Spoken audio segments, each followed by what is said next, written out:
এত খারাপ মুনাফিক। সিদ্ধান্ত নিল রাতে অতর্কিত হামলা। এনএসআই বিভাগের মাধ্যমে রাসূলের কাছে চলে গেছে, ইয়া রাসূলুল্লাহ, ইয়া হাবিবাল্লাহ, মক্কার কাফেররা সিদ্ধান্ত নিয়েছে হামলা হবে। আল্লাহ রাসূল 7-8 জন সাহাবীদেরকে নিয়ে একটা সুন্দর পরামর্শ করলেন, বৈঠকের ডাক দিলেন, দিয়ে বললেন, তোমাদের কার কি চিন্তা ভাবনা আছে এই আক্রমণকে প্রতিহত করতে হলে আমাকে তোমরা উপদেশ দিতে পারো, পরামর্শ দিতে পারো।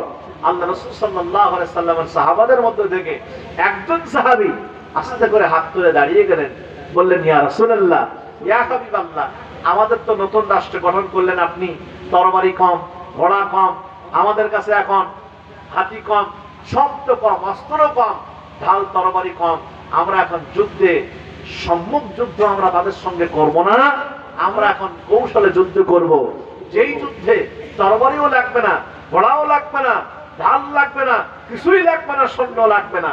প্রিয় ভাইরা আমার, বন্ধুরা আমার, আল্লাহ রাসূল বললেন, কি সেই যুদ্ধ? সেই সাহাবী বললেন, সেই যুদ্ধ হবে, আমরা কি করব? ক্যানেল খনন করব। জোরে কোন সুবহানাল্লাহ। গর্ত খনন করব, খন্দক খনন করব।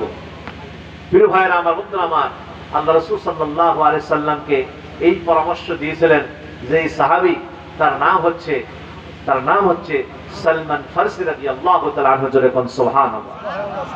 বললেন, আমাদের যে এরিয়া ব্যাপী, যে এরিয়া দিয়ে মক্কার কাফেররা রাতের বেলায় ঢুকতে পারে মনে হয়, ওই এরিয়াগুলোর সকালে আমরা আগে চিহ্নিত করব, পরে সারা রাত ধরে আমরা ক্যানেল খনন করব, গর্ত খনন করব, আহজাবের যুদ্ধ যাকে বলা হয়, করে আমরা সুন্দর করে পাতা পল্লব ঘাস দিয়ে ঢেকে দেব।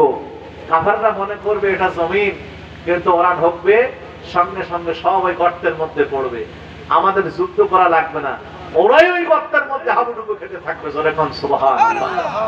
তুমি এই বুদ্ধি পেলে কোথায়? আল্লাহ রাসূল বললেন, তখন সালমান ফারসি রাদিয়াল্লাহু তাআলা আনহু বলছেন, আমি পারসিকদের একটা যুদ্ধের ইতিহাস পড়েছিলাম, তারা এভাবে যুদ্ধ করেছিল, যুদ্ধে তারা জয়লাভ করেছিল। জোরে বলেন সুবহানাল্লাহ।